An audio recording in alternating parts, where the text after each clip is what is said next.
Welcome to the Sober Podcast. I'm your host, Jamie Brickhouse. And now for today's Sober Celebrity guest, Christina Ouyang. She joins us from Queens, New York. She works in the fashion industry.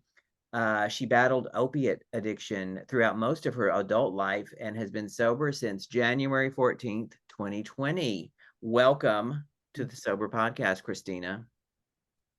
Hi, thank you for having me. Glad to have you on. And, we do these interviews around topics, and today's topic is how I survived death in sobriety, and which I know is a big part of your story. Tell our listeners a little bit about what led you to sobriety. Well, I think the story is not really that uncommon. Like at a certain point, like my using, everything was fun in the beginning. It was something that was done recreationally. And then after a while, recreational became medicinal, and then it was something that I needed to do. And then after a while, it just became something that was like completely unmanageable in my life, like my life revolved around that. And I think I got to the point where, I was in my late 20s at that point. And I think, I was tired. I was running out of money. I didn't really know anything about sobriety, but I knew I just wanted to take a break. And that's kind of like what I think jump started or started planting the seed of like, I am physically dependent on this like substance and I can't stop.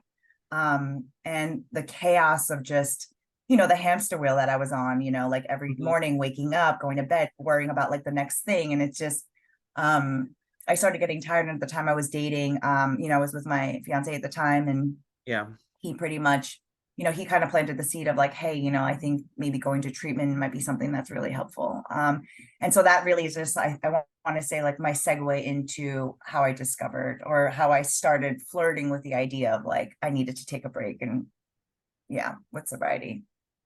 Right. In your bio, you shared some of the tragic experiences with death and grief. Can you share a little bit about those events with our listeners? Yeah. So, I think, like I said, I was with a partner at the time, and he was the one that really prompted me to, like explore sobriety. I went to treatment. I ended up doing a 30-day treatment. And in my first year of sobriety, we were the only ones that used together. And so I had about 8.5 months sober at the time, and he overdosed and passed away. So while I got clean, I got sober, and I think, with the help of a 12-step program, I was able to get into that. But it was really hard. I mean, how did you survive? I think the initial stuff. How did you survive that kind of loss? I think honestly, it was just like the people that I surrounded myself with. I'm still in a 12-step program. I made sure that I had a therapist. I was surrounded myself with like friends, and I had a really great support system. And I think I took it day by day. Every morning waking up, it was so hard. And like the pain is so like the grief is like this indescribable weight that's like in the pit of your stomach. And I think that is really just, when I look back, did I survive the experience? Absolutely. But in the day, every day you wake up and you're like, I can't do it today. And then you're like, okay, it's like little by little, right? It's like, okay, I just need to get up and brush my teeth. After that, I'm just going to like make myself some breakfast. I'm just like, it was like one task at a time. And then, and then it's just a day.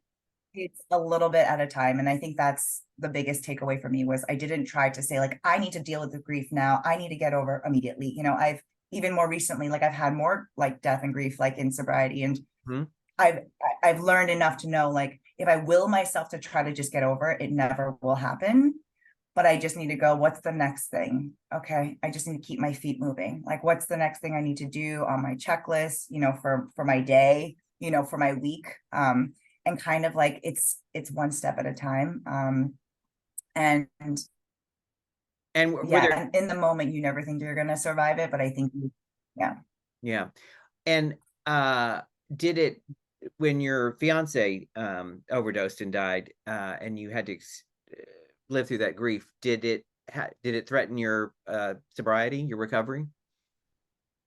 No, I think because it was, it just hit so close to home, and I really just made sure I doubled down into like my 12 step program. I ended up going to like more meetings. I stayed super connected. I had someone that I like therapy. Like I said, I think the fear of something that, I think this was the first traumatic event in sobriety that I really experienced. So I think it was just, I was in so much shock, and the fear of like, this could have been me. And this, and it hit so close to home. I didn't really have it didn't tempt me in any way. I didn't have this inkling of like, oh, that's definitely the route that I want to go, but I think the emotional bottoms of feeling like this pain feels so great, I want it to go away. I think those are moments that maybe are more of like a battle in terms of like, I just don't want to feel these feelings anymore. But again, I think, surrounding myself with really good people and just really keeping myself occupied was really what kind of saved me during that time. And where you Yeah. experienced two other deaths, two other major deaths. Yeah. So 2 years to the date of almost, I ended up losing a best friend, who I also had met in a 12-step program, and he had also overdosed from the same drug of choice, opiates. And the third death most recently was my grandfather, which was just of old age. But, and I think with every death, it never gets easier. I always say like in life, there's fixed points in life, right? Like love, heartbreak, job loss, job gains. But I just learning how to navigate that. I have to constantly remind myself, like, this is just part of life. So like, what is the next thing that I need to do to kind of just get myself out of it? And I think just being, like exposed and being in the world of sobriety, it's like you realize like no one is really like impervious to it, and it just really can hit anybody anytime. And so kind of drawing on strength from the first death that I experienced and onward, it was just really like, okay, how can I stop thinking about myself? It's not about me. How can I show up for the family? How can I show up for like my friends who've also like this experience has also, hurt and touched. So I think that's really what carried me through. Yeah. And did you ever join any or think about joining any grief counseling or grief support? No, I was recommended to them. For me, I did actually, what? I did do one group therapy one time. But I think for me personally, it was really hard because sometimes when you're talking too much about the grief, I didn't know how to cope. And I wasn't ready to completely share my feelings on it. I didn't know how I felt. I know it's been recommended to me plenty of times. Like after the first death, well, by the time I got to the second, third death, I was like, I've got this, I have the recipe down. But I think I think I did do individual one-on-one therapy. So I do like recommend that kind of an outside help of that sort. But I think for me, just I don't know, I didn't feel the need to specifically hone in on the grief part. Also sometimes that wasn't a helpful narrative for me. I think for me, like celebrating their life, and kind of trying to remember the good things and not as much focusing on like how to get through it. Like I kind of went with the current instead of against, if that makes sense. I acknowledged the overwhelming feelings that I was going through, but I never really tried to say that I needed to like feel one way or another about it. And I kind of just tried to like say, okay, like I said, keeping it within the day was really like what helped me.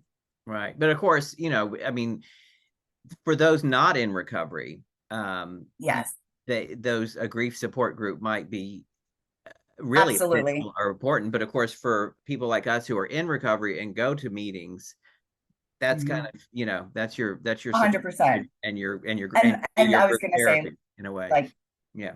absolutely. Like my group therapy probably came out in the form of like, within meetings and 12-step programs. But I think ultimately it goes back to having a connection and a tether, like because in those moments it does feel so desolate and it feels so dark, but having a connection to outside people that can really pull you out, that can understand and, like understand the same feelings that you're going through was really important. So, 100% if that wasn't an option, like I probably would have been more inclined to like do some like more like grief counseling. But I definitely, that's it was kind of like what I leaned to in the moment.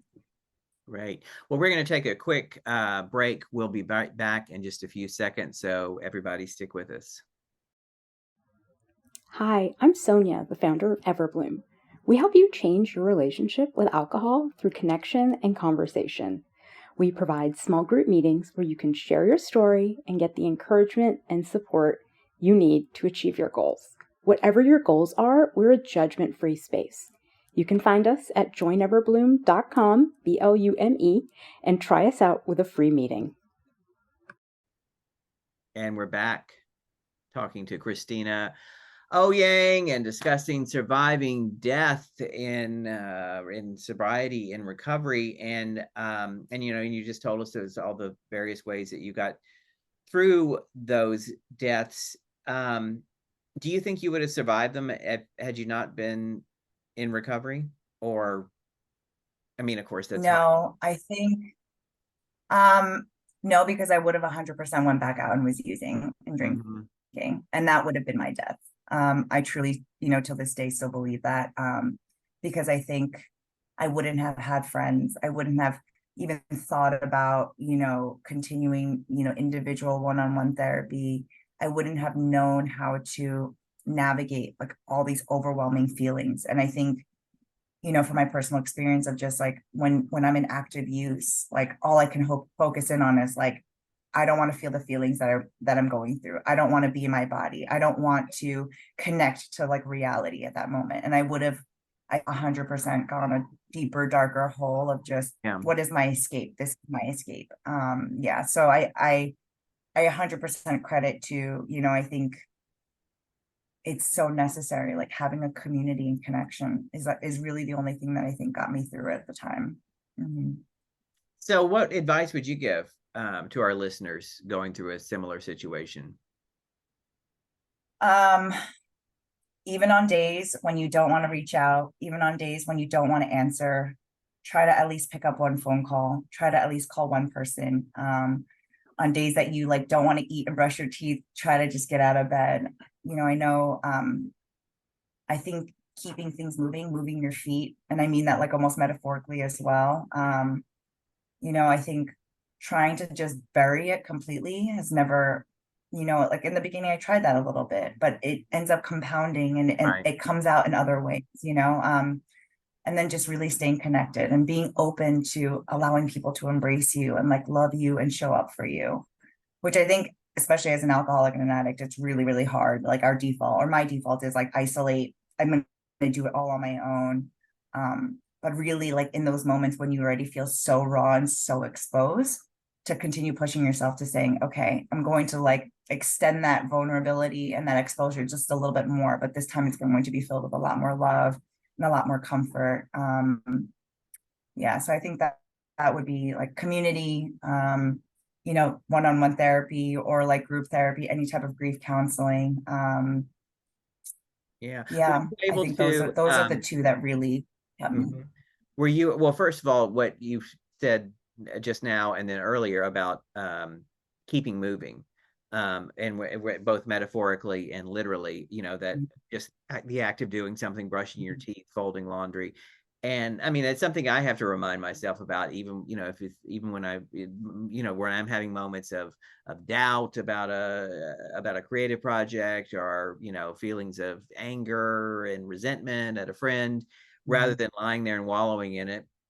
It just getting out of bed or getting up from the chair and, and doing something, baking some cookies, or, going for a run can, change all that. So that's great advice. And were you able to, and talking about your, what you were mentioning about putting yourself out there and being vulnerable, were you also able to find solace in helping somebody else? Absolutely. Absolutely. I think it makes me stop thinking about my problem in the moment, like reaching out. Even now I have a really good friend recently that just lost her father, and it's, when I'm not thinking about myself, I'm helping someone else. I stop thinking about like my own problems just for a little bit. So that definitely also, whether it be reaching out to even someone that's not in the program, just asking someone how their day is, it gets me out of like my own thinking. And I think that's always been my worst enemy, at like being in my own thoughts can be very dangerous. It's a very dangerous place in my mind sometimes. Bad neighborhood, right? I've heard. Oh, a bad neighborhood. So that definitely, I think that definitely was something that I really also like leaned into. Yeah. Yeah. What does your life look like now? We can get off death for a little while, I think. What does your life look like? What's the biggest difference, other than the fact, of course, that you're not using and you're sober, before recovery and after, in the last 3+ years? I have a level of soundness and serenity that I never ever had. So like when I say serenity, I'm not saying like my day is all like rainbows and butterflies and like Right. unicorns. Like life is still super lifey and it's so annoying and my bosses still annoy me and like work stresses and finances are still a thing. But I'm now just able to maneuver every problem.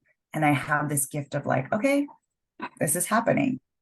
This is not happening to you. It's happening right now. How can you manage this? Even when I'm like really angry, I'm really like, all the hot feelings, I'm able to say like, okay, it's not going to be that bad. I feel like when you've crawled through like the depths of hell trying to get sober, Yeah. You really on the other side, it's like, this is just one other problem and it's okay. It's going to be okay. You can get through this. You've done it. And that serenity is like something that I can't put a price on. I mean, I just celebrated my 35th birthday and it was, and normally with every other celebration in my life, it has to be, thank you. It has to be this big to do, right? But I'm like, you know what? I spent the day just with my dogs and having like such a peaceful day of, watched movies and like had a great dinner. It was small and intimate. And that for me is something I can't put a price on because I feel comfortable just being a little still. I feel comfortable just being, like just being and not having to attribute like I need to be a high or a low. Yeah. Yeah. Oh, well, it sounds like you're in a great place. What is the best lesson you've learned in sobriety, and how did it help you? The best lesson I've learned in sobriety.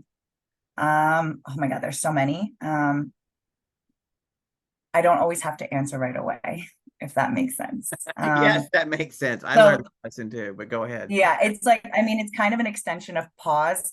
But for me, I don't always have to be so reactive. I can take the 30 seconds and I can sit on it for a second. Nothing, this will sum it up.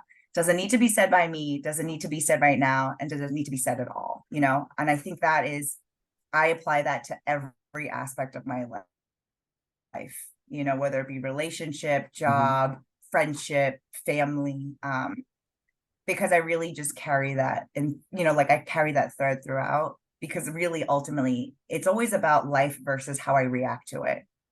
So, if I'm able to kind of take that, couple of seconds to really pause and then say, all right, like, what's my game plan here? Right. It gives me like so much more of an advantage to be so reactive. Yeah. Yeah. That's a great lesson. And I learned it well. And I mean, I learned it also. And it continues to serve me.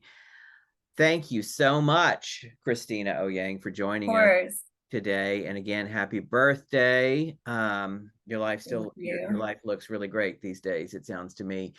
And to all our listeners, thank you for your continued support.